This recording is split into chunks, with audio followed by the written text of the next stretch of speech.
Well, cool. Well, I mean, we got such a large um, contingent here already, so we'll just get started. We got a great lineup today. We got Coach Jerome Tang of Baylor and Jace Coburn of Portland State. But the first thing we want to do, we've been talking about all week, we wanted to start with Coach Carlin Hartman. Coach Hartman's like family to me. It's kind of what happens when you work together for 4 years. We worked together at Columbia University back in 2010. Um, Besides being one of the most respected coaches in our business, he's a role model. And mainly, I've always looked up to him because he's a great husband, great father of four, and a true friend. So today we want to talk about the new coaching coalition for progress that Coach Hartman founded with a couple other coaches. And I just signed up for it this morning. And it's a mission that I believe in. So Coach Hartman, I'm going to let you share and just take it away from here. Yeah, I appreciate it, Mike, and thanks for having me, and echo the same sentiments about you regarding our family and how we feel about you.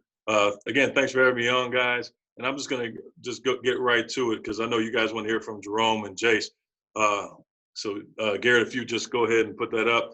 Essentially, our organization started a couple weeks ago.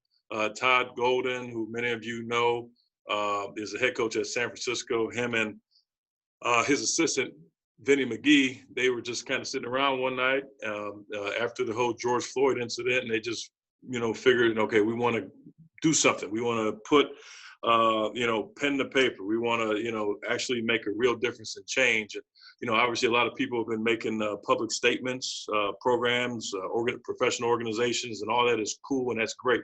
But this is a way for us to be able to make a change as coaches. And Todd was kind enough to ask me to be on the board. And so I just want to talk to you a little bit about the Coaches Coalition for Progress. And go ahead, and Garrett, if you can just slide it over to the mission statement. You can see our mission statement is essentially a coalition of coaches formed with the mission of fostering community relationships and improving academic and athletic opportunities for undersourced youth. And that's just kind of like the basis of it, but it's going to be a lot more and a lot bigger than that. We want to obviously, with this platform that we have as college coaches, be able to utilize it.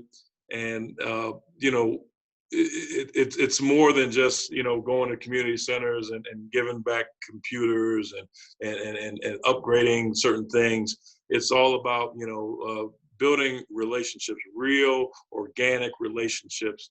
When it comes to, whether it be law enforcement, whether it be, the education of and the importance of being able to vote, in those particular communities. We want to have a platform, and we want to be able to have enough resources as an organization as we continue to build, so that we can, give back, to community centers and to, wherever you may be working in your particular cities. We want this organization, our coalition, to be very similar to what the Coaches versus Cancer organization is. That organization has been going on for over 2 decades now. They've raised over 150 to maybe $175 million for cancer research, but they wouldn't be able to do what they do without the American Cancer Society. So with us being in our infant stages, we really want to try to build this. And it's not just a collection of college Division I men's coaches. It's Division I, II, III. It's high school. It's JV. It's different sports. On our board is A.J. Cooper, who's defensive line coach at Washington State. So we're looking for any coach that wants to be a part of this organization. And, we're in all sports, baseball, softball, whatever case may be, just somewhere so that, you might feel like you're giving back, to an organization that's going to be able to make a change and make a difference. Gary, if you can go on to the next slide. Yep. And so if you're interested in registering and joining our coalition, this is the commitment page, and you can look at this up on a website. We can go through it just briefly here. It's essentially to foster community relationships, utilizing the platform as coaches to facilitate relationships between teams, local youth, and specific groups within the community, within the effort to unify. The team commitment is, wherever you coach at. It could be Portland State, Baylor, UC Riverside, San Francisco, Colorado State, Campbell. The team commitment is essentially to promote conversation and build trust between the team and community officials.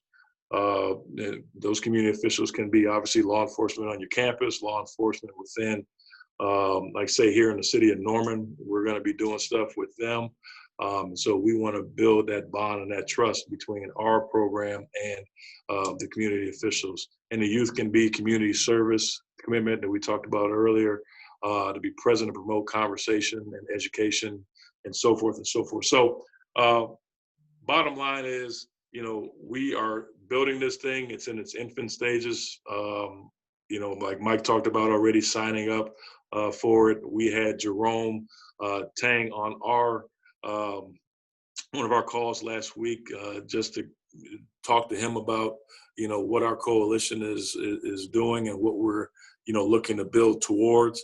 A lot of this stuff that I'm even talking about right now is very broad based, but that's okay because we don't want to, just, focus on one particular thing that we can, help in terms of, bridging the gap between law enforcement and communities. We want to do a little bit of everything. We want ideas. We want your thoughts. We want, anything that we can do, moving forward in order to, foster and build genuine, real relationships, and look, at the end of the day, there's going to be possibly other instances, like the George Floyd situation. We hope that they are lesser and lesser as we move forward, but if we can at least educate and serve and provide this platform that we have as college coaches moving forward, that's our goal. And then hopefully in 10 to 15 years, we can look back on what we started 2 weeks ago and, we would have done what Coaches versus Cancer has done, in their 2 decades. So that's pretty much who we are, and this is how you can contact us. I'm sure Mike can, make sure we provide this information to anybody that's on this site. You can see our website right there. You can just go to coachescoalitionforprogress.org to sign up and register if you'd like, or if you just want to donate, that's fine. And the Twitter handle is CCF Progress, at CCF Progress. And our email address is ccfprogress@gmail.com. So if you guys have any questions, any comments, that'd be great. Coach Harmon, so like I registered today, just explain what happens when you register, like what's the cost and.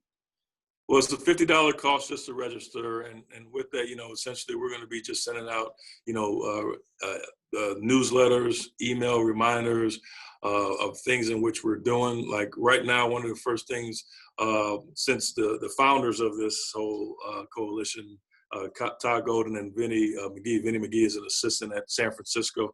He's from West Oakland. He was a member of the West Oakland Boys and Girls Club. And so I think that's going to be one of the things in which we're going to focus on doing some things within that particular organization.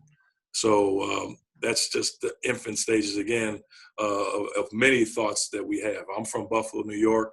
I've already talked to a couple of people up in the Western New York area.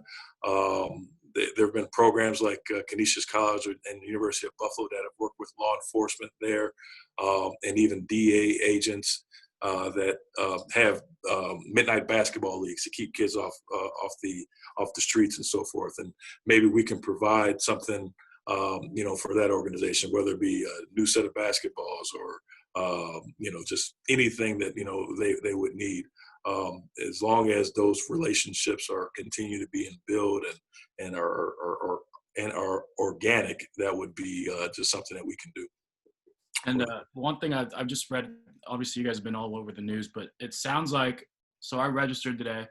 It sounds like there's some work involved. Like you guys will kind of guide us, but you want us to, whereas like we take our team to the hospitals to see the little kids during Christmas.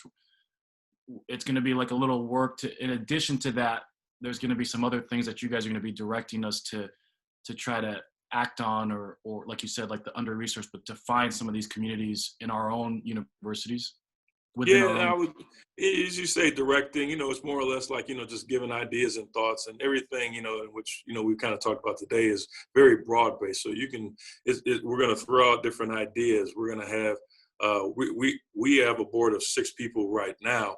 But we're going to have, subcommittees. We're going to have a bigger advisory board. We're going to try to shoot for the stars. You constantly see people like Steve Kerr and Greg Popovich making a lot of comments, in regards to social injustice or, whether or not, however they feel about what's going on in our country. We want to try to reach out to those guys. It's been really cool, just in the last couple of weeks, we've had, unbeknownst to us, a guy like Dave Paulson, who's the head coach at George Mason. He read the story that San Vicente did on our new coalition, and he joined right away. Fran Fraschilla is getting involved. So we're going to have a lot of people. We're going to have a lot of momentum, moving forward. But the biggest thing is that if you have any, if your heart, if you want to give and your heart's in it and you want to do it, we just ask, that, you read the mission statement, you read the things in which we're talking about, doing within our own programs so that we can build out and we can branch out and we can do more things within our communities. And, once you join, if you ever have any comments or questions or thoughts about, what you want to do in your area, what we can do a little bit more to better service you as we move forward, we'll be able to help out with that. Awesome. Thanks, Coach Hartman. Right. That was great. Yep. We appreciate you coming on, and good luck. Yeah. Well, Sounds thank like you so much. Start. Yeah. Appreciate you guys having me. Thanks so much. And now you guys can get to the nuts and the bolts and learn some basketball from 2 of the better ones. That guy down there on my right-hand screen, Jerome Tang, he's a mentor. He's a friend. He's a guy that I really respect. So you guys will get a lot of really good information, a lot of good nuggets. But if you guys need anything, Mike's got all my information, and good luck to you guys moving forward, and thanks for your time. Thanks, Coach. All right, guys. Have a good one. Thank you. Take care, Colin. All right. So Garrett's going to put that information in, and obviously they're really good friends of mine, something I believe in, but you guys can take a look and decide for yourself. All right, let's get into basketball. Coach Tang, I'm ready for a spiritual experience here. If you guys don't know who Coach Tang is, that'd be very surprising, but he is a associate head coach at Baylor. He's been there for 17 years. Give me 30 seconds to answer this recruit call. I'm sorry. Awesome. Miss Judy. Awesome. I am well. Let's just listen How in. are you doing?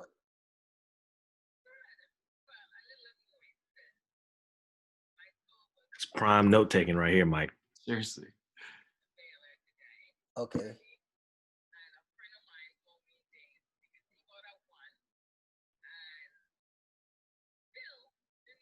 Actually, from what I've heard, Coach Tang has every trick in the book, recruiting-wise. Okay. My boss used to compete against him. Are you gonna be able to make it down today or tomorrow? Okay. All right. Well, it's a straight shot on 35. So when you get 15 minutes out, actually when you're like Belmead, you'll see the sign say Belmead. You can give me a call again, and then that way I'll know and I'll be ready for you. Okay. Thank you. Yes, ma'am. All right, so this is the craziest thing, right? There's this kid we're recruiting, and his mom, he's from out of state. His mom happened to have a couple days to work in Dallas. And so she says, I'm going to drive down to see the campus. And I know that I can't be with you guys. Y'all can't have any contact with me, but I'm going to call and check out the campus. So she's driving from Dallas, and when she gets on campus, we're going to get on the phone, and so she's going to FaceTime, and I'm going to do a campus tour while she's driving on campus. So she'll show me what the buildings are so I can tell her what's going on. So that's going to be my day. In the meantime, I'm cooking dinner also. So that's going to be wonderful. And then I have the pleasure of being on with you guys. And I just want you to know it's an honor for me to be on. If you had told me a few years ago that people would actually want to know what I have to say about basketball or about anything, I would have called you crazy. And so this is Coach just, Tang, why don't you just take it away? I mean, everybody can read your resume, but why don't you just tell yeah. us a bit about your background and just roll? So I was born in Trinidad, which is a little island off the coast of Venezuela. And my mom is Indian and my dad is half black and half Chinese. So these are my parents right here. That's that beautiful couple right there. I am we moved to St. Croix in the U.S. Virgin Islands, and then we moved to Texas. And so I am like a melting pot. Like if you like did my DNA, it would like go all over the place. It's like no. So I mean, I'm Asian on both sides. You know, for a long time when I was growing up, you know, people would be like, "What are you?" And they would say Hawaiian. I'd go, "Yeah, I'm Hawaiian." You know, just because I didn't want to go through the whole story. You know, what are you? You from Louisiana? Yeah, I'm from Louisiana. I like the Apostle Paul says that he said, I became all things to all men, if by some means I might win some. That's me. So our staff, they kill me all the time. So somebody will call and they can be from Canada and they've got some Jamaican in the background. Well, yeah, I'm from the islands, you know, or somebody else. We had a young lady and she transferred to UCLA, but she was, you know, she's Chinese. Her mom played on the Chinese national team. And so when they came down, hey, I was Asian. I'm Coach Tang, you know, and so whatever it is, I can fit in. And that's just been my thing. And but the thing that I'm most proud of is, and the thing of who I am, you know, if you say, Coach, who are you? I'll tell you, I'm a man of God. All right. I feel like my purpose in life was to share the gospel. And somewhere along the line, I was a youth pastor for 8 years, and I was a high school basketball coach. And somewhere along the line, God said, look, I'm going to change the medium with which you deliver the gospel, and I'm going to just move it on to the basketball court. Because I would open a church, and we'd have these really great speakers come in, and you get 35 kids. And then on Saturday night, I would open the gym, and I'd have 70 guys in the gym. And if I had pizza, I'd have another 50 girls. I mean, it'd just be unbelievable. You know, how the game of basketball just attracts people, and the gym attracts people. And Billy Graham once said that a coach will impact more people in a year than most people will in their lifetime.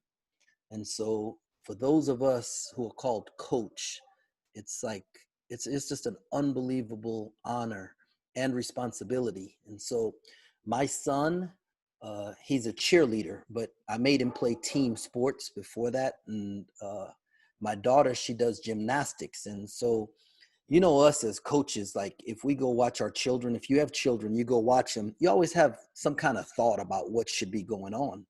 Right. And, you know, I coached soccer in high school. I coached volleyball. I did it all. So my daughter is playing volleyball. And I remember having some pointers that I thought could help her. And, you know, I do this for a living, right? I mean, I'm coach and I'm trying to tell my daughter what she should be doing. And she says to me, but coach said, and I'm like, what do you mean coach said? I'm dad. I am like, but I wasn't the most important figure in her life at that time. It was coach. And so just understand that the people you have contact with, the young people that you impact, they go back to the people who gave birth to them and raised them, and they will tell them, coach said. And so it's real important that we understand how important our words are. And scripture tells us that the power, the power of life and death are in the tongue. And we can speak life into our guy's life, but we can speak death into their life. And I'm gonna just tell you, for a long time, as good of a person as I thought I was speaking death because I was always pointing out the mistakes they were making. And I had to learn how to look for them doing well and actively look for it instead of just being the guy who corrected things. And for me, God didn't, like, I wasn't built that way. You know, I was built, okay, my mom and my dad, you know, if I made a B plus, it was like I could make an A. You know, if I did something like, you know, I don't know about y'all, but I used to, you know, what you wash the dishes and you wipe down the counters and you did everything you thought right, and mom back and pass one more wipe, you know, that mom wipe. That always told me, well, it could have been done a little bit better. And so for me, my coaching was that, hey, we could do it a little bit better. And but our young people need to know that they're doing it well. And you know, and I had to learn how to input that positive into their life, and then inside all of that positive, just insert a little bit of how you could do it better. And so that's been a challenge for me. Can I share my screen? Yep. All right. Coach, while you do that, did you start this process of like this positivity process like as a high school head coach? Because I know you had a lot of success then as well, or while you were at Baylor. No, it happened at Baylor. You know, as a young coach. I mean, I was a high school head coach for 10 years, and man, it was just push, push, push. You know, and I thought because I spent so much time with them, it gave me I earned the right to coach them hard, and I still believe that. But now I understand more, like, they want to please me, you know, they want to please us. So we don't have to, we can throw in those positives, you know, and Coach Drew is awesome at it. I mean, he is awesome at it. And I've been blessed to be around some really great coaches that have been on our staff. Matthew Driscoll, who's the head coach at North Florida. He just won his 3rd conference coach of the year. Grant McCaslin, who's the head coach at North Texas, and he won conference coach of the year this year. And they also won the conference along with North Florida winning their conference. And Paul Mills, who's the head coach at Oral Roberts. And, you know, they won 17 games this year, which is more wins than they'd had in 5 years. This was his 3rd year there, and he's got that program rolling. But those guys, they were willing to be truth tellers, you know. And we on our staff, the culture on our staff is that when we have meetings, that we say what's on our mind, and because we understand that we all love Jesus and, you know, we're all godly men, that we can say what's on our mind there. And then, but when we walk out the room, we're on the same page. And I might disagree with you, but I love you. And I know that. And they disagree with me, but I know they love me. And so we can have those great conversations in front of each other. And you didn't have to worry about the meeting after the meeting, because that's where I feel like staffs get divided, is that meeting after the meeting, where I can't believe he said this, you know, but we say it right there. And so those guys really helped me grow and helped me to see, you know, how I could improve. And, you know, and we have a team chaplain, and then Scott Brewer, and he's been with us now for probably about 6 years. And he's also really helped me grow. I went to him a few years ago and just told him, look, I want you to hold me accountable to making sure when I speak to people, and especially to Coach Drew, that I do it in a very respectful way. Because sometimes when you're so close to people, like, because we're so close, like, you say things a certain way because, oh, that's my boy, you know, I can say it like that. And we don't understand that we hurt sometimes the people we love the most by how we say things. And so I asked Pastor to hold me accountable, and he did a great job of that and let me know when he thought I was stepping over the line, or I could have said something a little differently. And so, you know, having that on our staff at Baylor, that's really helped me grow. But so these guys here, Alvin Brooks Jr., my bad, Alvin Brooks III. His dad is junior. He's real big on that third. And John Jacobs, right? Well, like I just told you about the guys I've coached with. This by far, I mean, this has been the best staff I've ever worked with. And we did a DISC assessment, you know, the D, the I, the S, the C. And when we did the DISC assessment, we have a D, we have an I, and including Coach Drew, we have an S, we have a C. We had great chemistry. And these guys, like John, has the ability to take really complex things and make them sound extremely simple. I mean, just he's such a teacher, you know. And I love people who can tell you the chemistry behind things, but make it sound so simple. And I like to cook, and so I watch a lot of cooking things, and I always know the person who can, like, describe it the easiest is probably the best cook, you know. And he does that. He makes things sound so easy. And I'll just give you an example. Like, one of the things we talk about finding guys play with energy, motors that run high, and he said, let's find guys who smile. So one of the things we look for when we recruit is we look for players who smile. One of the things when I have a conversation with a kid on the phone, if he doesn't make me smile or I don't think I'm making him smile, then I'm moving on to the next kid. And so just that's simple. Because when you walk in the gym, if you have a bunch of guys who smile and they're excited to see you, it gives you energy. You walk in the gym, you got that dude with the sour face, and you're like, oh, that dude is going to be that guy again. He just sucks the energy out of you. So John is told, let's find guys who smile. And then Alvin, he's a math person. Okay, so he's a finance major, and Coach Drew is a numbers guy. Okay, I'm not necessarily a numbers guy. I'm more of a feel guy. So I would be speaking a feel language. Coach Drew understands it in a numbers language. So we had a communication problem. All right. And I'm just like, it would be the simplest thing, guys. Like I would say something, Coach Brooks would say it, and Coach would understand what Coach Brooks said. And I just said exactly the same thing in my mind. Right. And so since Al's a numbers guy, I go to Al and I say, hey, this is what we need to improve on. Can you please make the numbers show Coach Drew that we need to work on this? And he would put the numbers together and he would take it to Coach Drew. So he came up with this body language thing, right? Like just touches, hand gestures, hands on the knees, just all kind of things. And he graded our body language. And so he gave us we had 2 positive categories and 2 negative categories. And then he came up with an equation on how we were going to grade it and what guys need to grade out at. And we did it at practice and graded it at practice and then it carried over to the game. But this is an example. We played Louisville a few years ago in the championship game of the Atlantis tournament, okay? The Battle for Atlantis. And I just want I'm going to talk through as this thing is playing, but you're going to see we're down 9-2 and guys are clapping, okay? So they're getting positives for that. We're still down 9-2 and there's a turnover and they're dapping each other, all right? We're down 25-5 and they're running in, they're giving hand touches. We're down 25-8 and they're still dapping each other. Jonathan Motley travels. We're down 16 and they're still giving each other touches, right? King McClure hits this shot to make it a 3-point game. Make it a 10-point game. You'd have thought the game was tied with the reaction of the bench and the people on the court.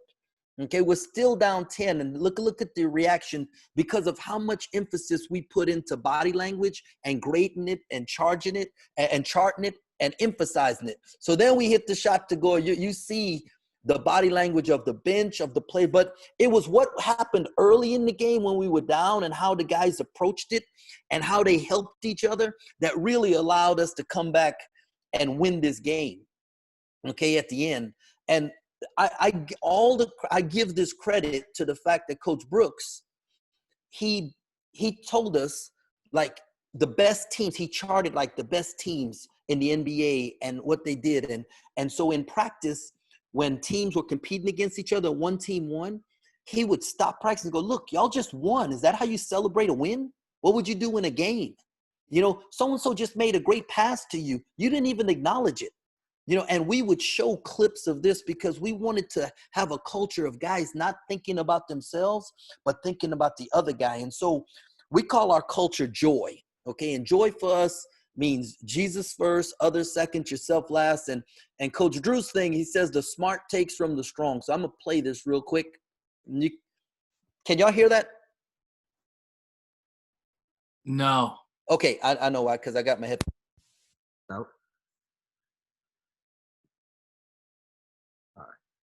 Dabo, there are a few coaches in any sport who show more joy than you do. How do you describe the joy of the moment? Well, that's been my word all year, and I just tried to be intentional with that. And for me personally, joy comes from focusing on Jesus, others, and yourself. All right, plug back in. All right, so saw this, right? And he was like, man, this really sums up where, so from the time we came to Baylor, coach's thing was, all right, Baylor's the largest Baptist school in the country.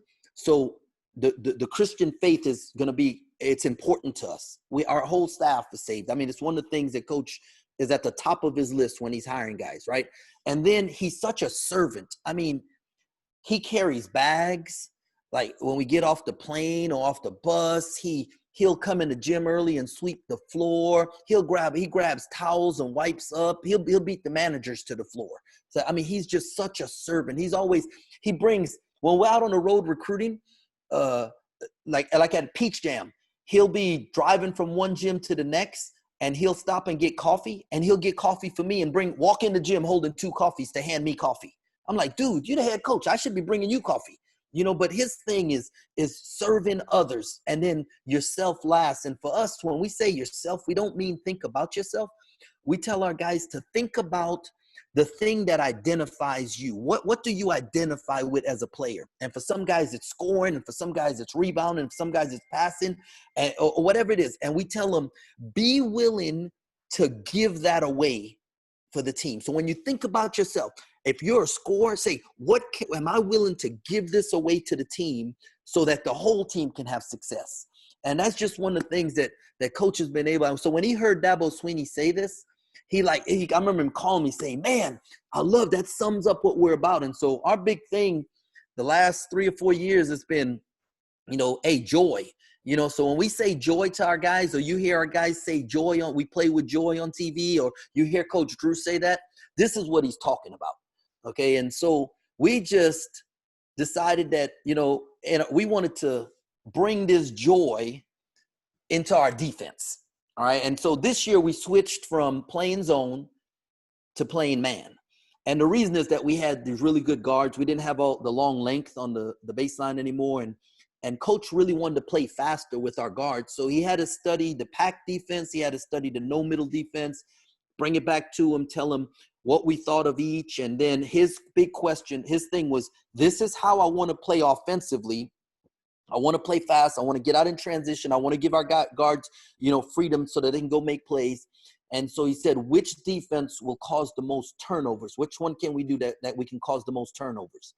And so that our defense would complement our offense.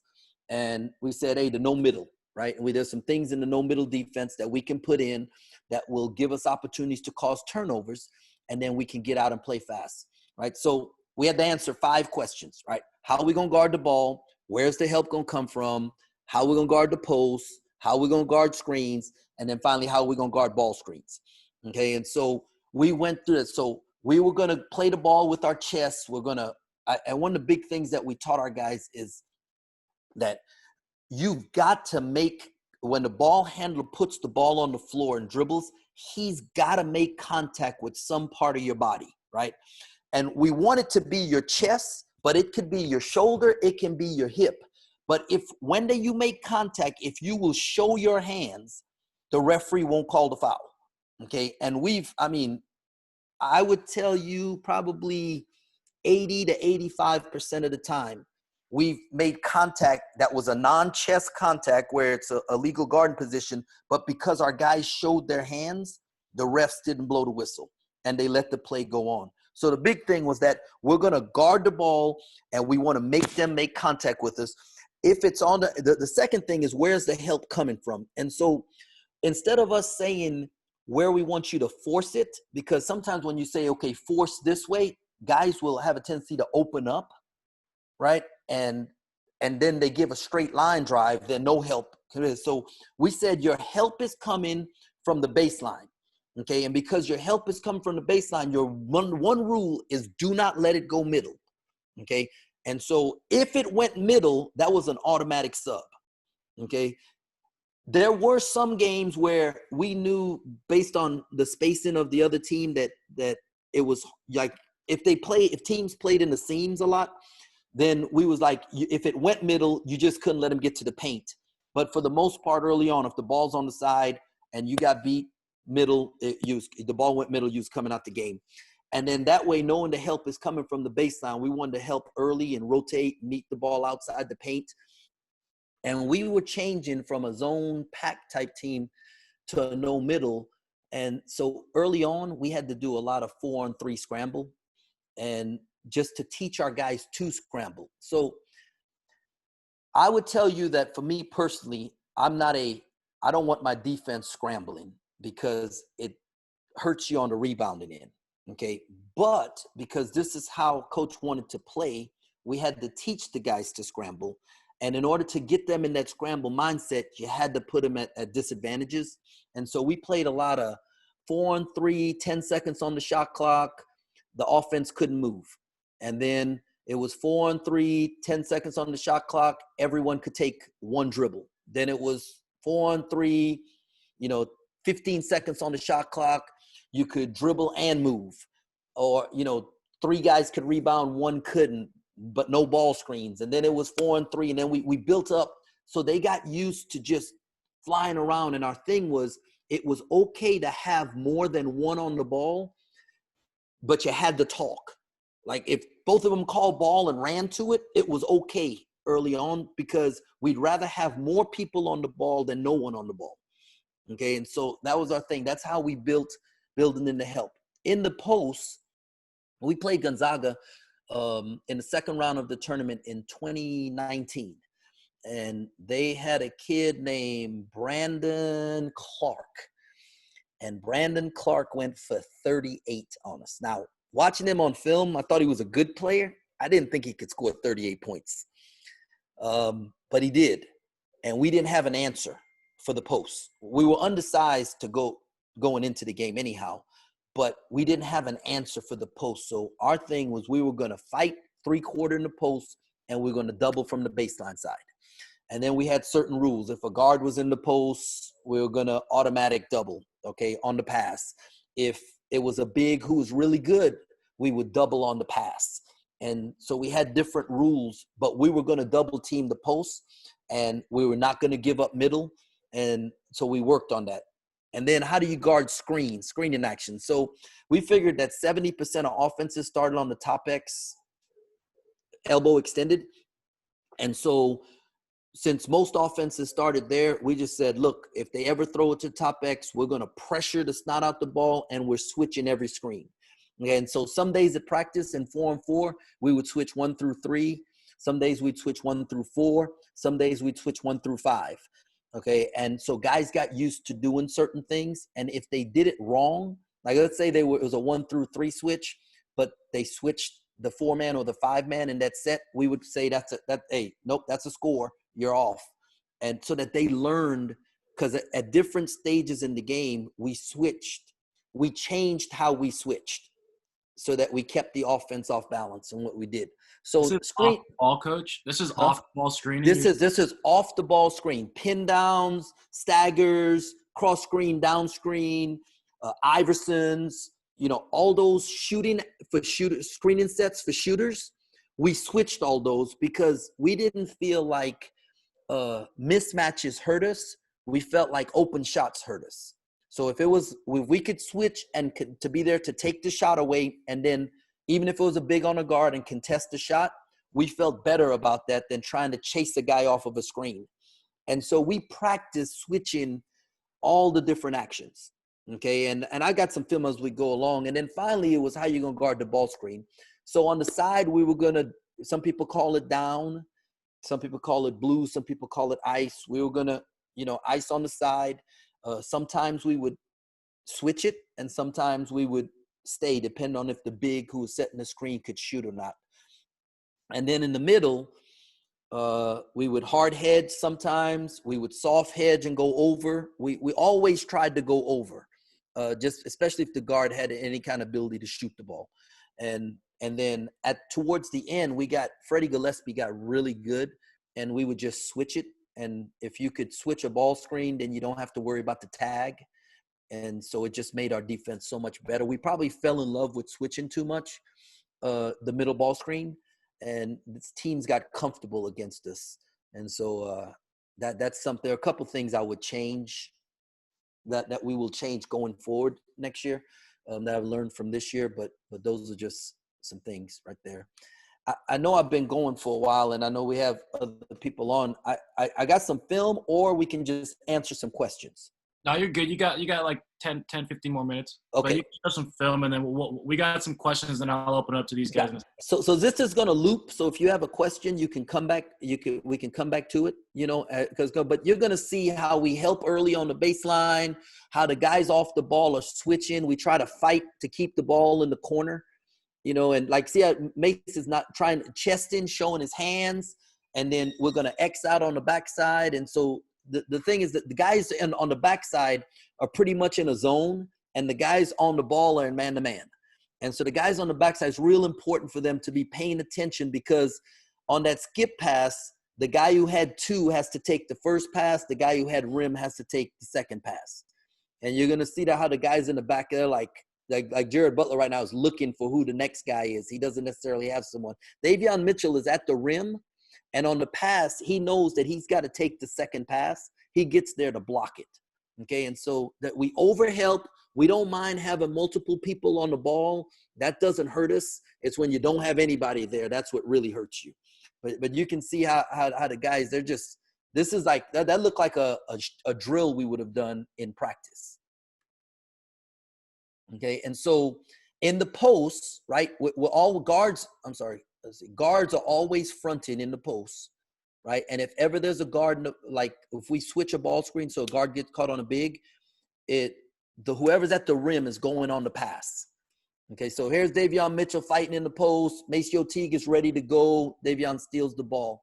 Now this Arizona, this young fella was really good. I mean, he's their leading scorer and their leading rebounder. So we were going to double him from the time he touched the ball. This guy, we switched on the screen, so it was an automatic double. And then this one right here, we knew that he would dip the ball. So Davion's going on the dribble, and that gave time for Fred to come over. So it's going to loop again. So this is the guard fighting in the post.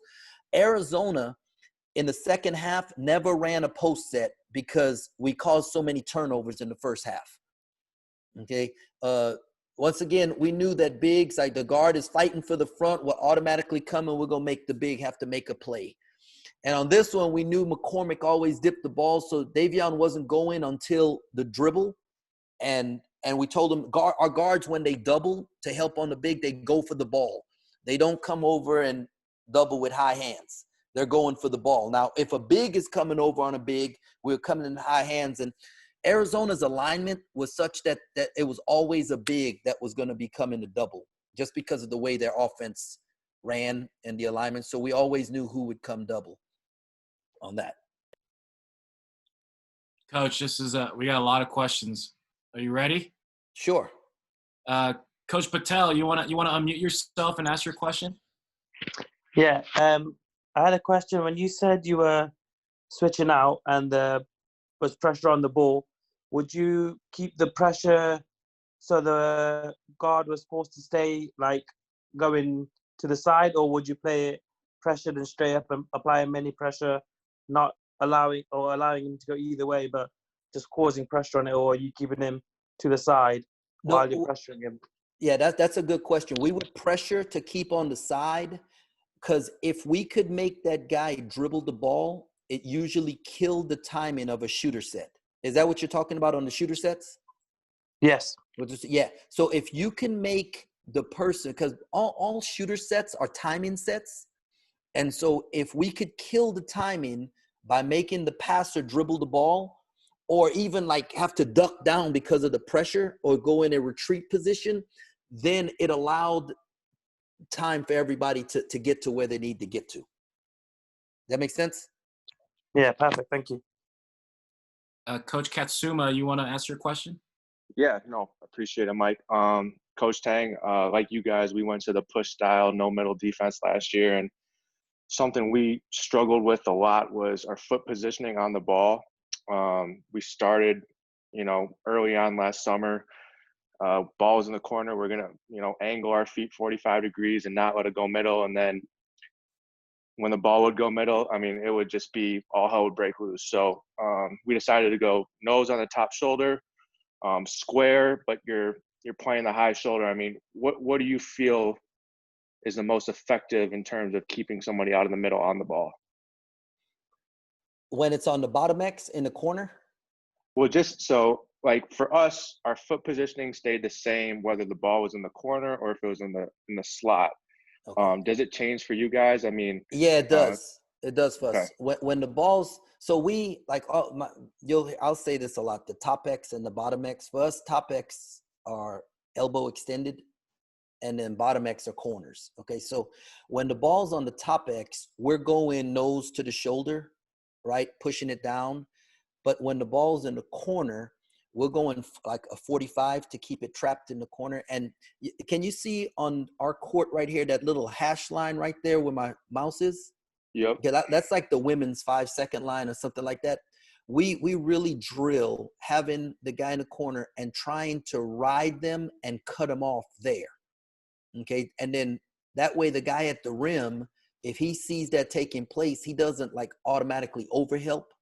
So it's like, I see you getting ready to cut him off, I can get back, and it stops some of our rotation. But we drilled that a lot, trying to first take away them dribbling up the court and then riding their hip and trying to work real hard at cutting them off right there. And I got you. that works. Now, let me back up and just say this. We had Davion Mitchell, who was on the Naismith all defensive team, and Mark Vidal, who's on the Naismith all defensive team, and Freddie Gillespie. There weren't three better center defenders in the country than Freddie. So with those three guys, we could have probably played any Right. defense and been good. Okay, so personnel has a whole lot more to do with this than scheme. Coach, Thank you. and then just to follow up on Aaron or Katsuma's question. So like in the lane line extended, like at the top on the left or right, what do you guys call that X? Like In the seam here, oh, right? because that's what you said when you're saying in the seam. Because that's Yeah. what, Okay. So that's tough, right? We went to like we do this drill. We call it chest, right? We do it every single day, where the guys, we'll go. It's 1-on-1, and one player will dribble one direction, and you got to cut him off, hit your chest, and then he'll dribble the other direction. You got to cut him off, and he's got to hit your chest. And if he ducks his shoulder or he pushes off with his arm, you've got to fall and yell. The offensive player will then come pick you up.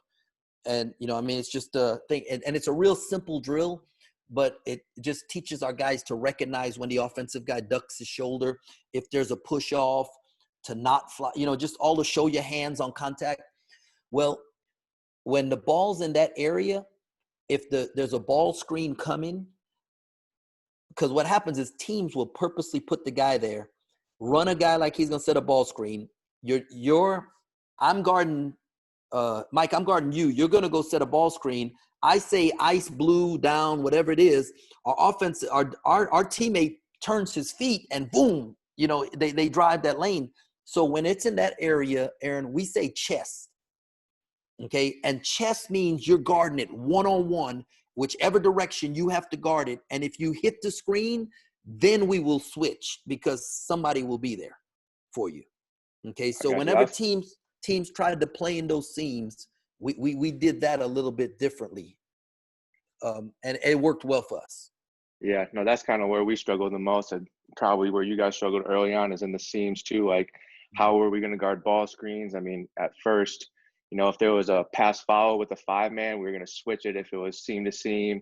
Mm-hmm. Then we decided we wanted to go under and plug, and we just we're still trying to figure out how we want to guard that middle ball screen or just outside in the seam. Sometimes we call ice, and guard would completely flip their hips, and Malachi Flynn's coming downhill on our 5-man, and it's just right. It's not good. No, not, and it's hard for the 5-man to even get there. Right.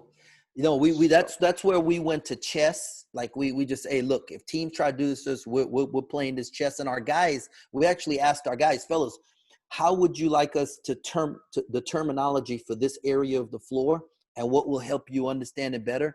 And we really had some good guys this year, man. In the past, we've had some guys, if I asked them what they wanted to do, I had no doubt they were going to tell me what the easiest thing was, not necessarily what the best thing was. But with this group of guys, they would tell me what the best thing was, not what the easiest thing was. And so there was a real trust factor between us. it's probably why you guys were ranked number 1 in the country. Coach Pablo, you want to ask your question?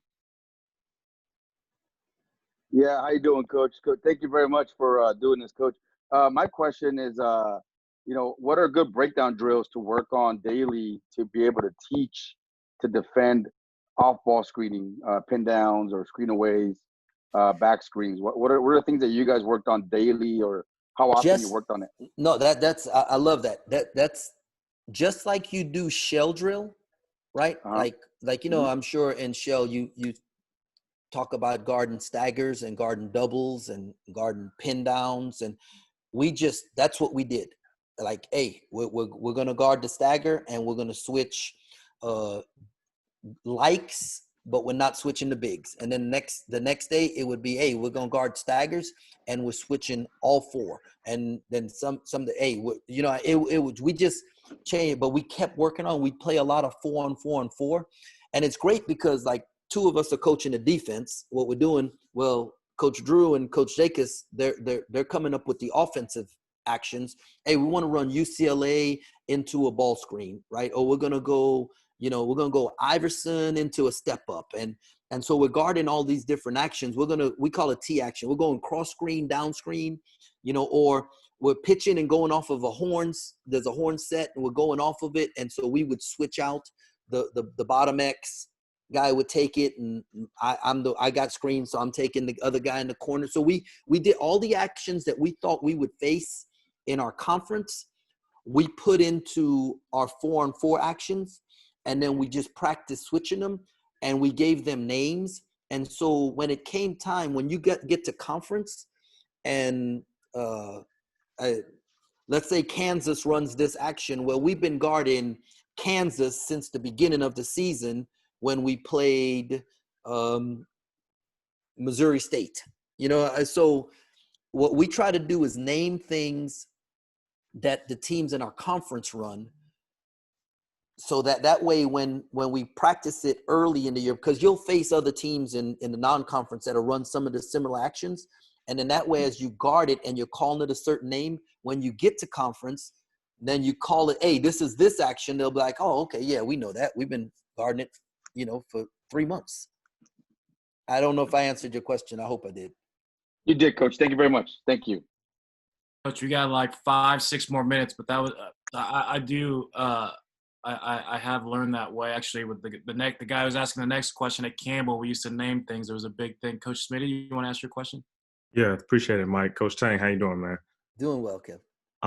So I just wanted to ask, I know you guys, help from the baseline. So what is your thought on where you tell the guys to double from? Are you telling them to double the high shoulder? You telling them to double low shoulder? Or is it sort of like a read depending on if he's fronting or if he's behind in the post? No. Okay. So we're always trying to our first rule in post defense is if they're fighting, they're not posting. Mm-hmm. Okay. So we want to engage that guy and make him fight. Cause if like on this play, if Jared Butler is really pressuring Nico Mannion, it's going to be hard for Nico to throw that pass, first of all, right? Even if this Mark's not, but if Mark is fighting, and so you got Najee is moving, and then he's being pressured, it makes it even harder. So if they're fighting that post, we want a 3-quarter on the top. Okay, now our rule in this game, it was on the pass, Freddie was coming. Okay, so they knew to crack down. In other games, it would be, all right, we're going to let, if he catches it hopefully a little further out. We're going to take away middle. We're not coming to double until he dribbles baseline. Okay. And so one of the things in our scouting report, we'll scout, like we'll look at the big. How many assists does the big have? Well, he has 19 assists and 21 turnovers, right? So you'd say, hey man, he's a pretty decent passer for a big. Well, we would say, how many assists does he have off the dribble? Right. So then you go back and you look at all of his assists and you see like he only has 1 assist when he dribbles the ball, but he has, 19 turnovers. And so we say, okay, well, we're not coming to double on the catch because he's a good passer on the catch. We're going to make him dribble and then we're going to come. So that would determine that. But we're always coming from the baseline side. And if a guard is coming, he is going for the ball. He's not coming to clamp. He's not coming to, he's going for the basketball. Gotcha. Okay. Thanks, Coach. Okay. Coach, I love the idea of, so like you're talking about T action and you're talking about Iverson to like, that is your shell then basically. Like your Yes. shell, like that's, you're just working on actions that you're going to call it Kansas, call it whatever. Like Yep. that is like in replace of your shell defense every day in Miss practice. Judy, I'm gonna call you back in 5 minutes. Oh, okay, 2 minutes. I'm gonna call you back. All right. All right. Sorry, fellas. I got 2 minutes. I got it.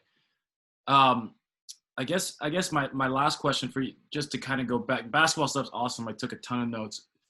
How long did it take you guys? I mean, that culture we would all love to coach a team that does that. And I'm sure a lot of coaches preach it. Like, how long did it take to get to that level of touches and enthusiasm? Well, it's a buildup, right? And it's about we've been blessed at Baylor that Coach and I've been together for 17 years, so we've had a time to like go through where we thought you had to get the best players, and and then we had success with some really good players, and and then it was, well, do we, do you really want to go through some of the things you got to go through with some of those guys? You spend all this time recruiting them, and then they're only there for a year, or so I think in the maturity of it is that we've found if we can find guys who love to be in the gym, and they care about their teammates, that, we could have the most success with those guys. And then, transfers, guys who are willing to sit out or redshirt and, understand that it's a marathon and not a sprint. We've had success with those guys. So it was about us trying to figure out, what it is we're looking for. And then just like kind of like asking the right questions or evaluating the right things about the players that allows you to know, hey man, they're willing to buy in, and some of those guys, they come with it, and some of them, they rub off on other people. Freddie Gillespie, he was a Division III transfer who walked on. He had played 16 minutes in his first 2 years of college basketball at a Division III school. And, 3 years later, he's, all Big 12. But that's a kid who, he just bought in, and it was him. He did it. He did the work. He did all the things. And, we just, he just had a smile on his face, and that was important to us, and he was willing to listen. So I think you really have to fight for your culture, though. It's got to be, it's not, like they say, it's not what you teach, it's what you emphasize. And like, it just became a real emphasis to Coach and to our whole staff that's just what we're going to talk about. That's just what's going to be important to us. And guys bought in. Coach, I know you got to go, but that was really fantastic. Thank you so much. We're honored to have you. Well, so that's all my information. If you want to, if you will shoot me a text message, right? If you're going to call, because my cell phone, I used to get all these sales calls. And so I block so many numbers now that if it's not in my contact, it'll just send you straight to voicemail. So if you send me a text beforehand, I'll lock you in, and then we can get together and talk. I'm better talking than I am texting, but I will return text messages, so just letting you know. All right. Well, that was awesome. Thank you so much. If everybody just Zoom round of applause, that was great. Thank you so much, Coach. Well, fellas, thank you all very much. Really appreciate it. This was an honor. And if I can ever help in any way, just don't hesitate to reach out. Okay. Thanks again, Coach. Good luck with the recruit. Thank you. All right, Jace, I hope you're ready, man. You got a tough act to follow. Well, the funny thing is that, Coach Tang actually I didn't know he was Asian, and he just showed up at one of our events 2 years ago at the San Antonio event. And kind of same thing with Coach Coburn. I wasn't quite sure. I have a good sense for the ones who have some sort of Asian in them. And I think I just hit you randomly. I'm like, Coach, I think I just asked you if you were Asian or not. And so we're proud to have you on board. Actually, first I want to congratulate you on your recent marriage. Gary, we got that? We got the picture? Yeah. So after everybody's games got canceled, the only thing I saw on the news was about this wedding, Coach Colbert. So just wanted to congratulate you. How's a newlywed life in quarantine? Oh, it's been great. Yeah. We're still in stay-at-home order up here, so we've been hanging out at home for the last 3 months since our wedding that happened at the conference tournament. So it was kind of an impromptu thing. We were planning on getting married in May, and we were about to play a game, and then all of a sudden the conference tournament got canceled. So we kind of just looked at each other and just decided, you know what, like, let's get married. Like, let's, because we were playing really well. We'd won 6 games in a row, and we're probably playing as good as anybody in our conference. And we just decided, let's make this a happy moment, because everybody was pretty bummed when it happened. So, yeah. Well, congratulations. I just wanted to throw that out there for you. Just to introduce Coach Jace here, he's just like Coach Tang, actually. He's coached at multiple levels, a high school state champion head coach as well, coach at the junior college level, and now has been at Portland State for 7 years with 2 different staffs. He's now associate head coach, and your guy Scott Summers keeps trying to schedule us, and we will not play them again because 2 years we went up there and you had us open your brand new arena. We were the first game ever Right there. and we had a lead at halftime, I think, but we got smacked. So excited to hear about your defensive strategy, Coach. The floor is yours. All right. Well, thanks guys for having me. I think over my time of coaching, I've been very fortunate to work with some really good head coaches and some really good assistant coaches. I know a couple guys I worked with actually are on the call, Coach Aranaka and Coach McMillan. So I've been very fortunate to work with a lot of really good coaches, and really excited to share with the next generation of coaches as well, because I know when I was coming up, a lot of people had helped me out with a lot of different things and a lot of different ideas. And so I just feel like it's my responsibility to return the favor. And when we're done, if anybody's ever has any questions or anything, just hit me up, and I'd love to talk to you. So basically, I kind of broke this down into 4 parts. I'm sure a lot of you guys aren't familiar with me, but, as a young kid, I was growing up playing basketball. I was very fortunate to go to a lot of really good camps. Like, I used to go to the ASU camp every single summer, played at the Boys and Girls Club, AAU basketball, high school and college. And there I learned the fundamentals of defense. I learned, stance, technique, guarding the ball, things like that when I was a kid growing up. And then when I got to high school, I played for a really good high school coach that taught me how to jump to the ball, taught me how to get to help side, things like that. And then when I went on to college and played for Cleet Adelman at Maricosta, we actually did some pressing then. So how I played in college was very similar to how we play now at Portland State. So I had some experience pressing as a player. And then as I went on and became a coach, I got experience through, scouting reports and being able to teach defense. And fortunately for me, as an assistant coach, I've had a lot of really good head coaches that have given me a lot of responsibility over the years in terms of defense. I know when Coach Peary got hired, one of the things that he had talked about was always we must have an identity. As a team, we are going to have an identity. And like Mike had mentioned, like, our identity is pressuring the ball, trying to create turnovers. So that is something we're never going to get away from or lose. We're always going to be the team that presses. We're always going to be the team that pressures the ball. We're always going to be the team that tries to create turnovers and get more possessions than the other team. And then based off of that, from year to year, depending upon our personnel, we'll change everything else or stick to other things. For instance, we'll switch off the ball screens or not. Sometimes we'll do different things on ball screens. And so those are the negotiable things that we kind of switch year to year, depending upon what our team is like. But at the end of the day, we're always going to stick to our identity. And, for me on the defensive side of the ball, I think Grant and Hyro can probably vouch for this, but my personality probably plays more to the defensive side of the ball than the offensive side of the ball, because I'm a real fiery person, real intense, very passionate. And so fortunately for me, I've worked with head coaches that's been my role, is to be the intense guy, the passionate guy, get everybody going type feel. And I work really well with Coach Peary because he demands that out of me. And if I'm not doing that, then I'm not doing my job. So I play really well. My personality plays really well to the defensive side of the ball.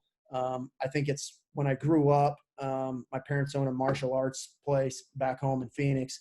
And so I grew up in a martial arts house, basically. And they always told me that, there's sometimes you're not going to be the quickest, you're not going to be the fastest, you're not going to be, maybe even the smartest or whatever, but nobody better have more spirit than you. And that's just kind of how I live my life. I kind of was raised that way, to always have more spirit than the next person. And so I'm always fired up and ready to go. So whenever we get to a game, it's like as soon as warm up starts and as soon as we cross the lines, not even like before the tip even, it's like, it's time and ready to roll, whether it's in practice or recruiting or whatever it might be. So, but I feel like I'm a nice guy off the floor, I think. I mean, I have friends and stuff. So, but yeah, when we cross between those lines, it's on. So the other part I wanted to talk about is kind of like our philosophy, really. I heard, and I'm a big Arizona Cardinal fan. So Bruce Arians, I heard him say one time that to coach him hard and then hug him later.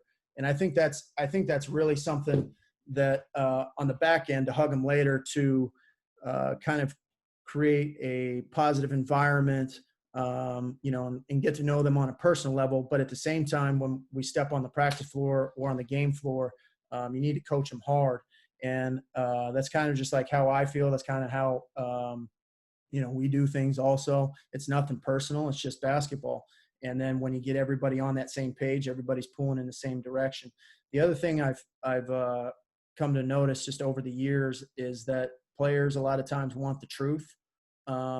I think like when a lot of things are sugar coated to them, they can't improve. It's really hard for them to improve. So I think if you're truthful and honest, it gives them an opportunity to improve.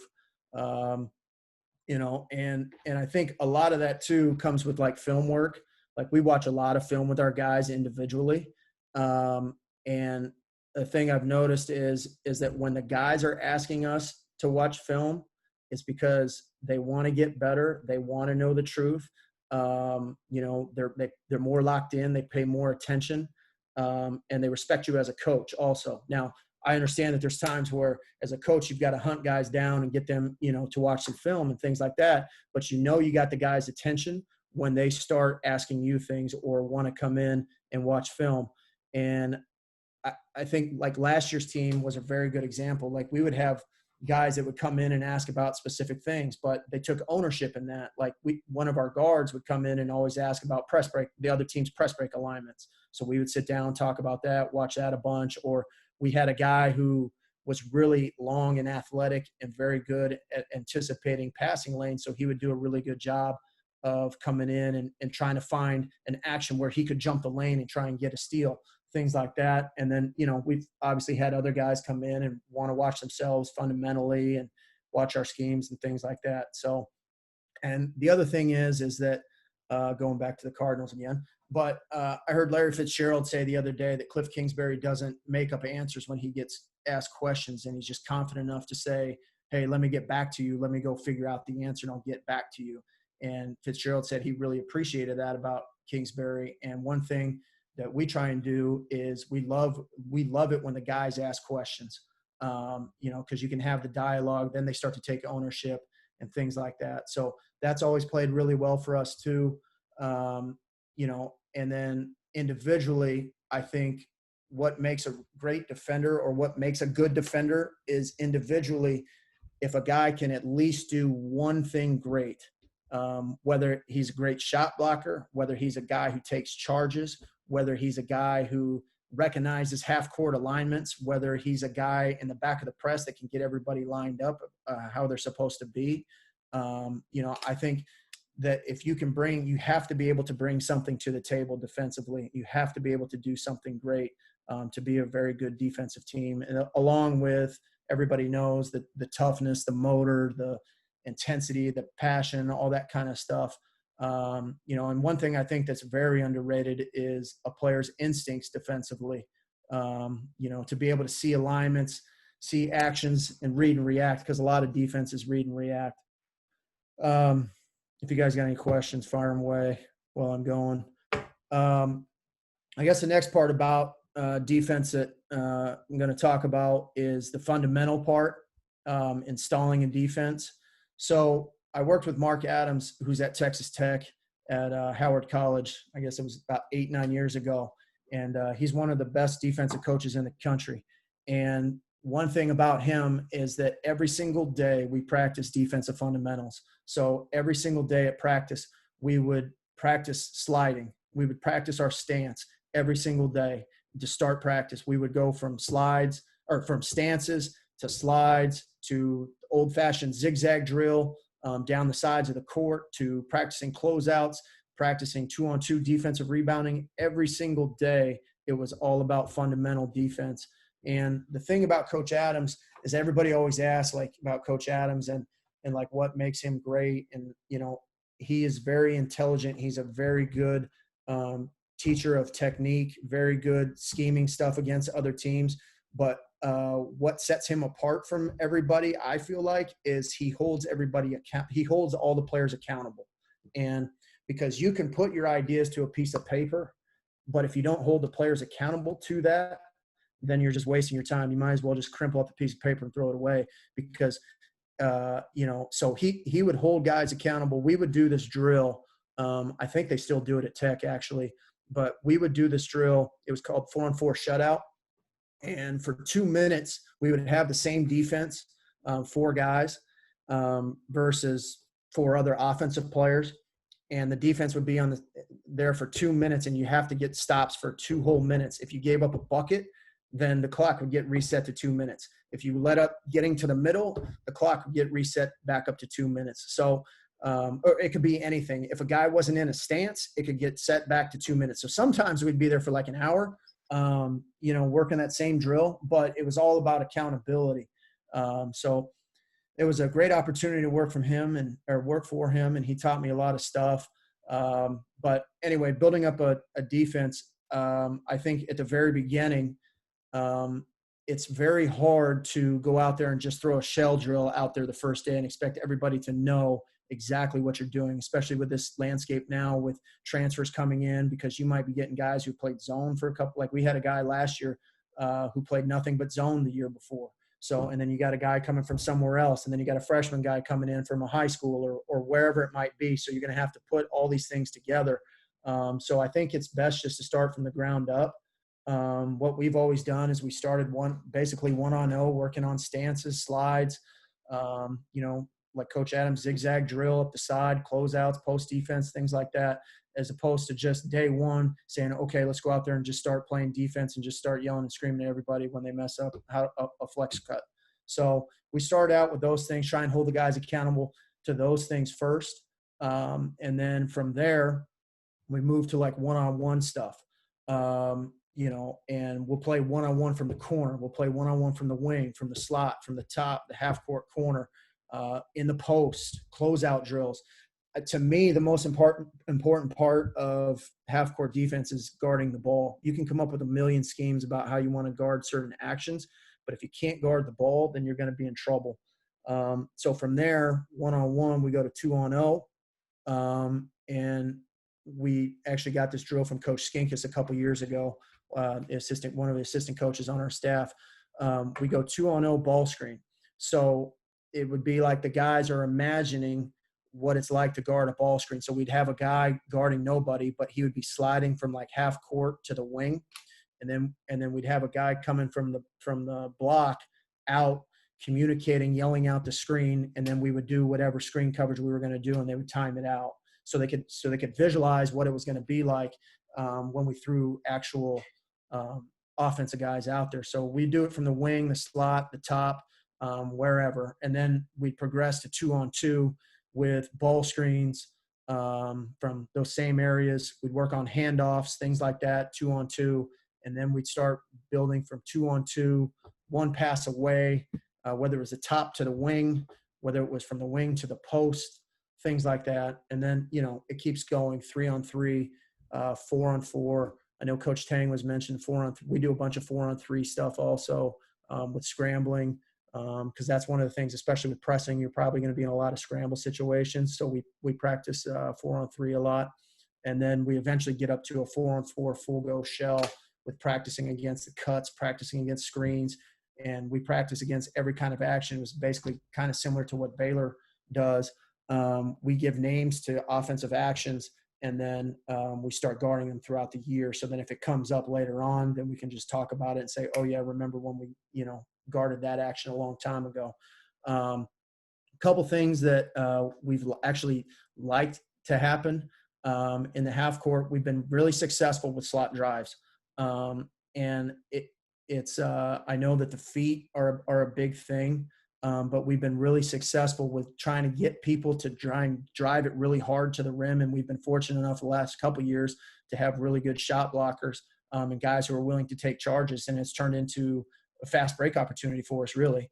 So we've been really good with that. And then the other thing we've really figured out is when guys are trying to make jump passes. So we had a team in our league where they had a guard who used to drive it out of the slot, jump in the air, and throw a pass behind his head like this and skip it. And for us, we started telling our guys when he jumps and cocks the ball back behind his head, we're going to jump at the same time like a volleyball blocker and get our hands up, because once he gets it here, you obviously know he's not going to shoot it. He's not going to throw it behind his head. He's going to try and skip it. So we ended up getting a lot of deflections and turnovers off of guys who were trying to make jump passes for skips. So, a lot of our half-court defense is just trying to create turnovers. I mean, we try and do a lot of different things to create turnovers, whether it's trapping or getting out in the passing lanes or getting after it and pressuring the ball. So, and I guess the toughest part about installing your defense that way is that while the offense is being installed, you're running plays, you're running sets and things like that. So like day one, if you come out there and run, let's say you run a set like a screen-to-screener action, well, our guys are probably going to screw it up because defensively we're only on being in a stance, hand placement, keeping the ball out of the middle, and those are the things we're talking about. So it can get a little frustrating at times installing your defense like that, but I think you just have to hang with it and go day by day. So I don't know. Jake, you're saying that you do part. I mean, you're doing all those 1-on-0, 2-on-0, 2-on-2. You're doing that in the fall, in September and October before you get to 4-on-4. Right. Yep. So we kind of start going 4-on-4 a little bit later. So it depends upon the guys. Like if they're understanding what we're trying to do, then we can move faster. So that's basically how we do it, installing it. Coach Coburn, this is Steve Yang. Hey, thank you for doing this. Quick question. On that 1-on-1, 2-on-2, do you guys implement rules with that too? Half court, one side or so, and then limit the dribbles and all? And yeah, we've limited the dribbles. Usually we do about 3, just because, no one's going to take, well, I guess some people do take 15 dribbles in one possession, but we usually do it about 3. And it's literally just like check the ball and here we go, let's guard it. So we really try and get after it in the half court. And then we do it from different spots. So we have different rules depending upon where you're at. And I know earlier it was talked about the feet, so we try and side the ball on the side and things like that, or pick it up in the full court. So we'll do 1-on-1, 2-on-2 full court also. Coach Patel, you want to ask a question? Yeah. Hey, Coach. I had a question about communication. How do you hold your guys accountable to communicate all the time effectively on defense without it becoming just noise? Well, I think for us, especially because we play so much in the full court, communication can get you exposed if you're not. But I also think it's like Coach Peary does an unbelievable job of making our guys communicate. Any single time that he sees somebody not talking, I mean, it's basically called out.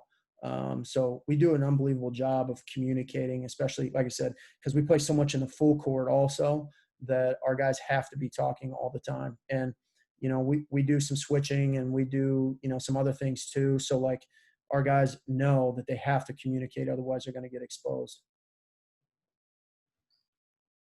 Coach Okada? Hey, what's up, Jace? Hey, what's up, dude? Hey, I noticed you guys have a lot of grad transfers, a lot of Mhm. transfers, as does everybody Mhm. nowadays. I've been pretty fortunate in our situation. We've had a lot of 4-year guys, as I spoke on last week. It hasn't affected our level yet. I know it's only a matter of time. So trying to get with the times and just try to start brainstorming, ways to, create trust and buy-in, when you have guys that you just don't have them for quite as long. Is there any adjustments you've kind of made with kind of the way the game is going right now in terms of roster fluctuation? Well, I think that's another thing Coach Perry's really good at. He's really good at building a culture right away, right off the bat, the first day the guys get here, whenever that might be. But he's really good at creating a culture. He communicates with the guys a lot. For a head coach, he communicates with our guys almost every single day, and us as assistant coaches, we do also. So I think that we try and have a culture of like positive. Have a really good positive vibe and provide a lot of confidence for the players.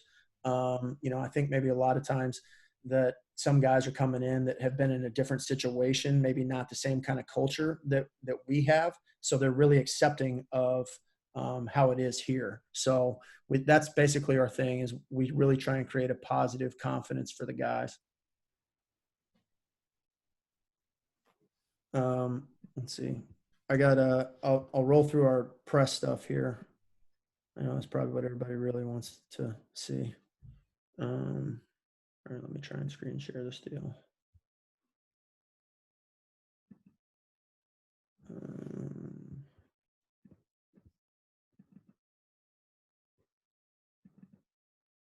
Okay. So basically with the press, like we're fully committed to it. I really believe you have to be fully committed to it. Like for instance, we do everything at a very fast pace. Like when I say everything, I literally mean everything. Like we in the weight room, we run from one lift to the next, and we always have that pace going. So we're always on the move. Practices are fast paced. We go really hard. We don't take a lot of breaks. Like everything we do is really fast paced because that's how we want to play. So it translates from everyday life, whether it's drinking water, like we try and drink water fast, like that's just what we do. So it can translate to on the floor. So here's some clips from a couple years ago. Now we have like multiple presses. We use a bunch of different looks. We use a bunch of different things. Today, the one I'll show you guys is basically like what everybody calls a diamond press, a 1-2-1-1, and kind of just go through it. So the first thing is our guy on the ball. We would prefer for that guy to be a high energy, big time motor length. And we've been very fortunate over the last 3 years to have guys up at the front of the press who have either had length, who have either had a high motor, or in some cases they've had both. Like this kid right here on the ball, Brandon Hollins, was really good for us. He was able to create turnovers a lot of times on his own, just by deflecting a ball or whatever. Now, our two wing players you see there basically almost on the elbows. One thing we've had a lot of really good success with is press breaks that have one guard fronts because we could outnumber them in the backcourt.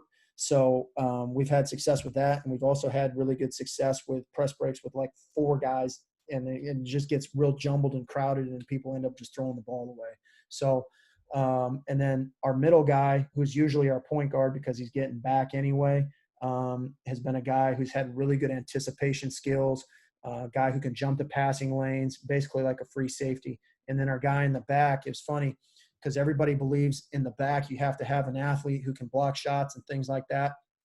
This particular year, we had Ryan Edwards, who was 7'1", 300 and whatever pounds, but he was really good at walling off the basket. So we didn't give up a lot of transition baskets that year because he was so big and used his body to wall off the basket. So that's kind of what we look for personnel-wise in those spots. So here's the first. There's Ryan Edwards right there. So here's the first one here. Obviously, Hollins is on the ball, pressuring the ball. getting up and down. And then we have our two wing players here. And it's a lot of cat and mouse, really. So one of our wing players, Bryce Candace, in the middle of the paint. He kind of looks like he's going to pick up the guy coming through, and then he passes him off to the other guy, and then he ends up throwing the ball away, throwing it right to him.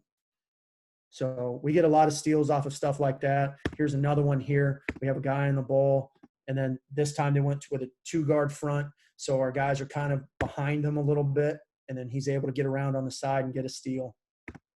Now, there's sometimes where we will trap the first pass. Sometimes we won't. It just depends upon what player we're playing. It's kind of like a scout-based deal. So on this one here, we're going to trap the first pass. So they got a good trap. And like you're saying, Hollins was so active on the ball. And then with the hustle to save the ball and get back into play. Here's another one here. Hollins on the ball. We got our two wing players. They're going to get a trap. And then, like I was talking about, the hustle, the guys on the floor. So really for us, it's a way of life. Like, I don't know if you guys saw me going crazy over there on the side, but it's a way of life. Can you replay that last clip just so we can see you one more time? Jason? Oh, me? Yeah. This is the craziness I'm talking about. I would hate you. I would hate you on the other bench. I think I did.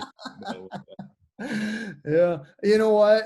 My mom and dad would be mad at me if I didn't do it any other way. So, so here we are against Oregon with a one guard front. So we have a different guy on the ball. So this time he kind of backs off a little bit, cat and mouses him a little bit. And then now we trap it now. So there's really no rhyme or reason to it. We can kind of just trap whenever they feel good about trapping, and then we'll scramble out of it the rest of the way. Here's another one where they got four guys up front. They'll throw it in. We get a trap, and then here's our point guard who had really good anticipation skills. So he's kind of split with two right now, but he just reads the guy's eyes and picks it off.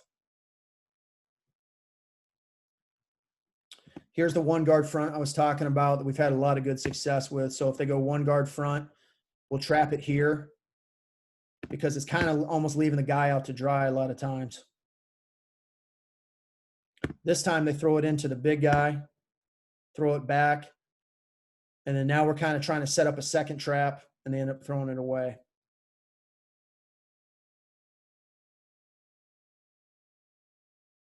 Here's another trap. And then they think they're going to get it across half. We're kind of still getting after it. See, and this is where we're pressuring at. We like to get out and pressure. So like Deontay North right here is obviously pressuring the ball all the way out to the half court line.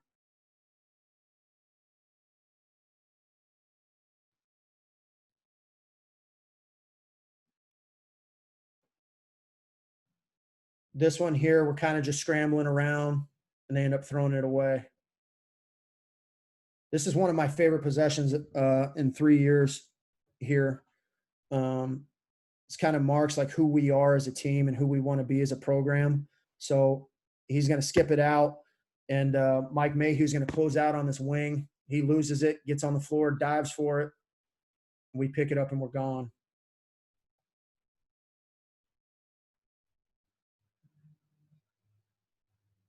So that one was kind of a soft trap. Let him throw it back and forth a little bit, and then they eventually turn it over. So, and we do a lot of different things besides just that when it comes to our diamond press. So, but like I said, it's almost got to be a full commitment to it, at least in our opinion. With the pressing. I got a question for you, Coach. So transition defense, you say your point guard is supposed to get back, right? Yeah. So that then he ends up being the center court guy.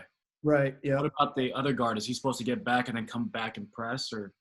No. Well, so one thing that's kind of tied to our pressing is our offensive rebounding. So we try and be one of the top teams in the country in offensive rebounding every single year, and in a lot of ways it sets up our press also because the guys are going to the glass.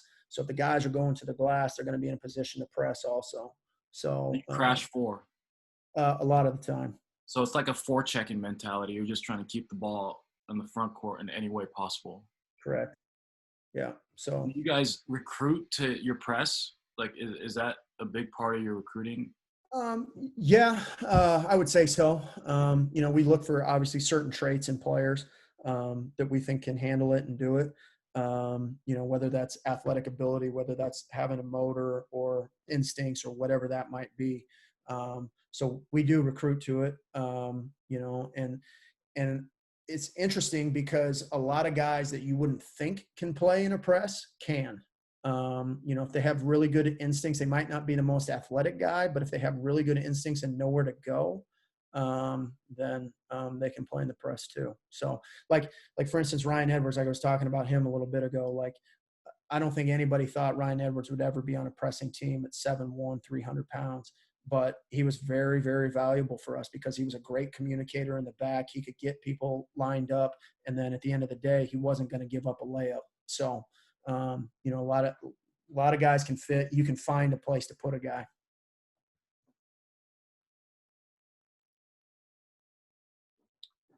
Did Coach Perry bring the press? Like, were you a pressing guy already? Because I know that you had 2 different coaches while at Portland State. Right. Yeah. So, Coach Perry did bring the press here. That's always been his thing. He did it at Indian Hills and at Southern Idaho. So,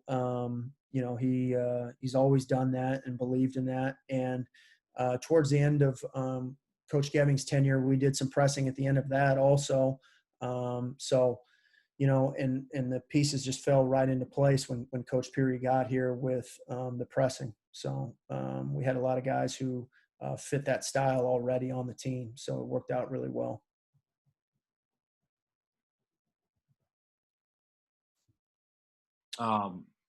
Any questions, and anybody feel free to fire away.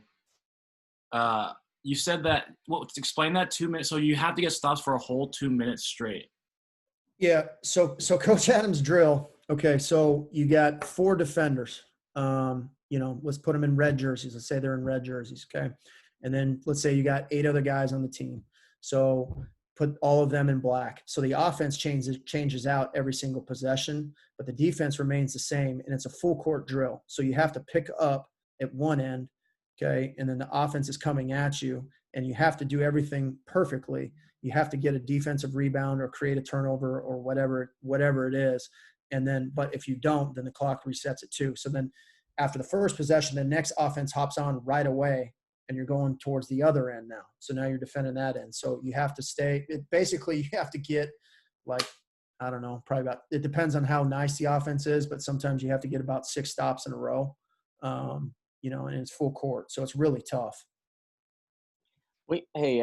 Jace, we kind of ran the same thing. Perfect defense is what we call it too. And we had some rules with it. I'm curious to know what rules you guys had for them in regards to how they can, within the 2 minutes of pressuring, and whether you guys allow traps or no traps, and how to defend the ball screen and all that.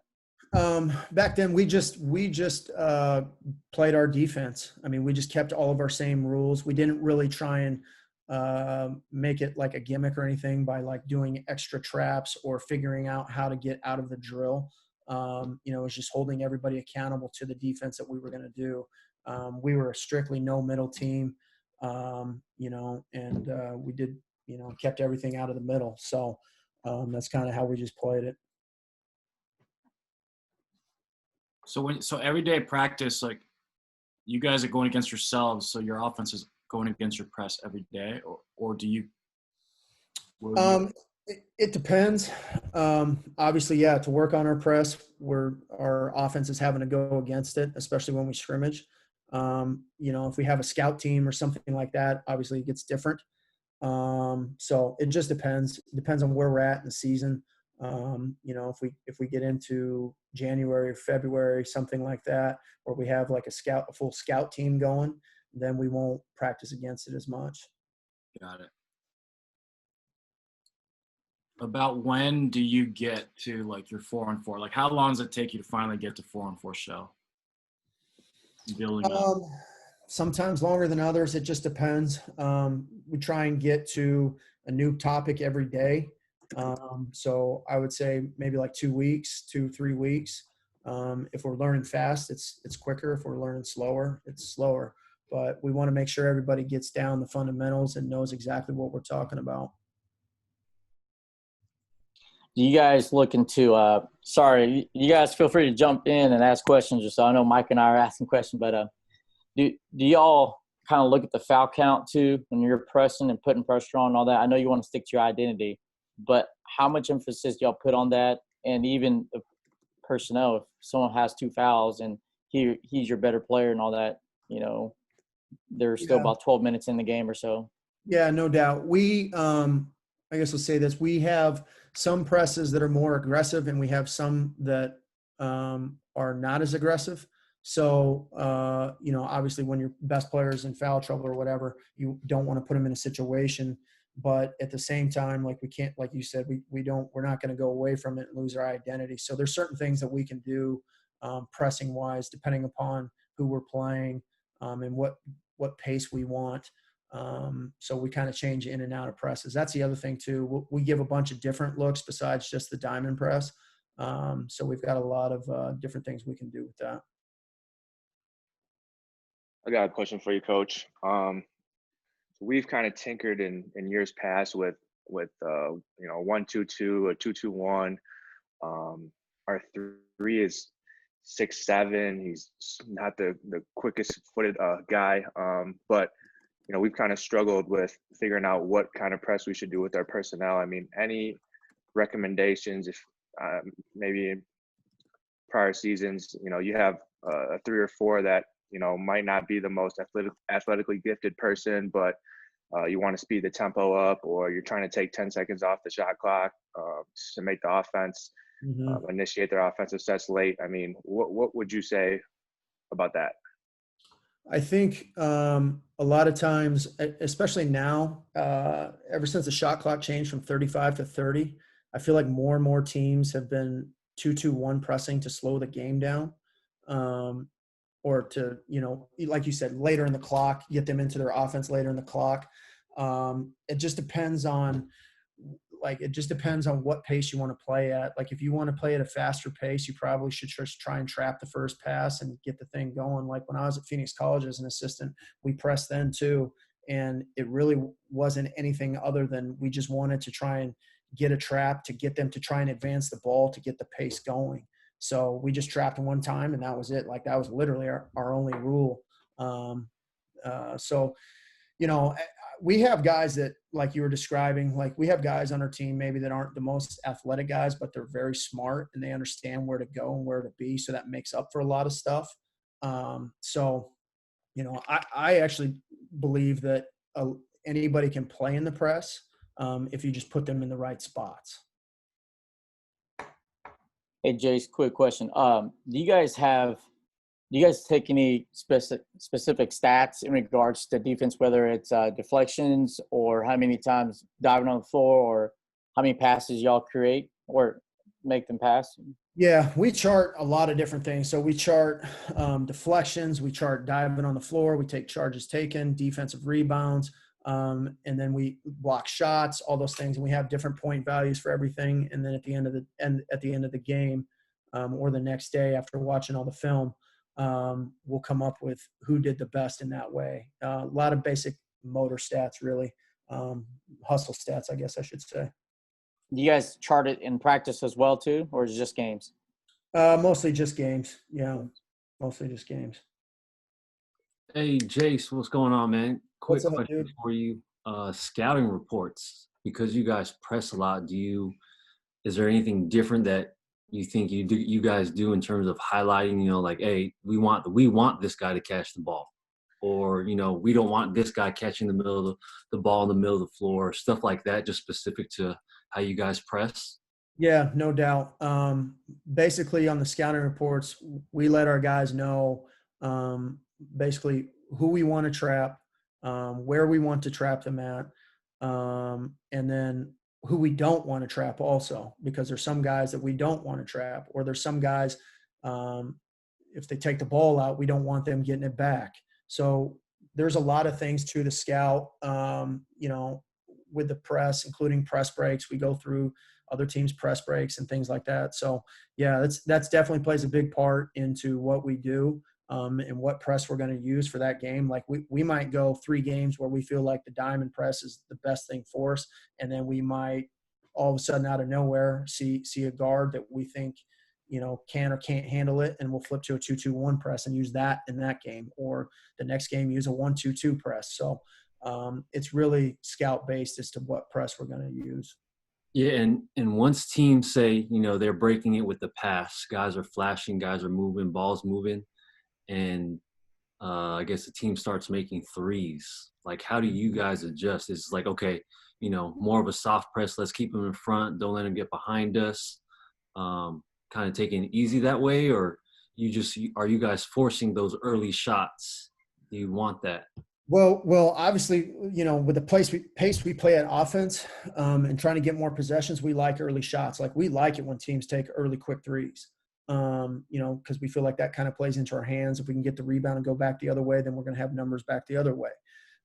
So, you know, we like it when they take those quick shots, you know, and then, like I said, with some of the presses, we'll switch. Like, if they're hurting us on the back end, maybe instead we'll use like a 1-2-2 press to put 2 guys more towards the back, or a man-to-man or something like that. So we'll switch in and out of presses a lot.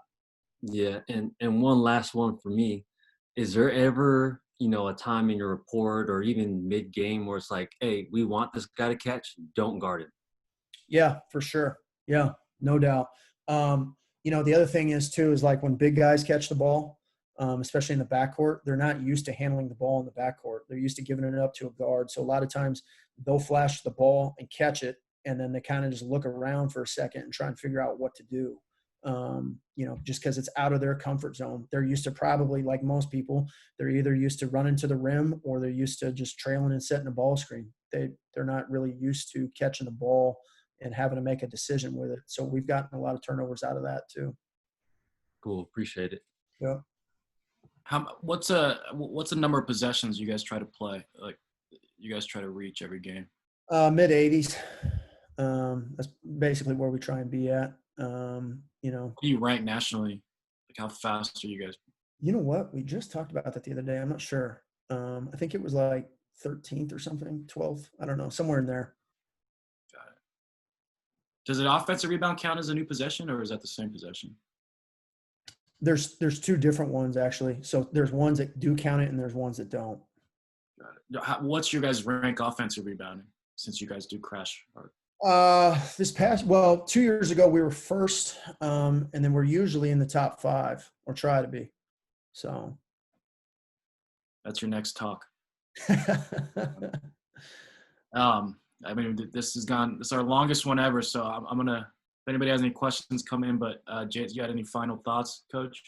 No, I just appreciate you guys listening to me talk, and anything I can do to help anybody, just feel free to let me know. You know, and I appreciate what you guys are doing. This is awesome. So it's a lot of fun. I think it's very good for all of us to get together and kind of get to know each other this way too. So yeah, it's been awesome. So I appreciate it. Hey, Coach, thank you so much. This is Steve Yang here. Thank you. I really do appreciate your time and your thoughts, man. If there's any way, if you guys are out here listening, if you guys want to reach out to Coach, I'm sure he'd be okay with you guys reaching out to him. But feel free to shoot him some questions. I know I have a lot of questions too, but with time constraints and all that too, I just want to respect everybody's time. I do want to thank Coach Tang too. I know he's not on, but thank you for taking the time and you know, sharing his thoughts and ideas as well too. And also, I'm on this. We're on week 4. Is that right, Mike? Is this week 4? And we've got, I think we've got a good handful of perfect attendance, man. We've got to figure out a way to get them something, you know. But we want to thank you guys. I know Mike and I appreciate you guys and you guys jumping on and listening and learning and you know, we plan on keeping this rolling as long as we can. And again, Mike will kind of talk about our speakers next week, but I personally want to say thank you guys for jumping on board, and feel free to share with other people, social media and whatnot. You know, I believe in growing together and going together. So this is really big for us too. So thank you guys so much. Mike, appreciate you. Garrett, thank you so much as well too.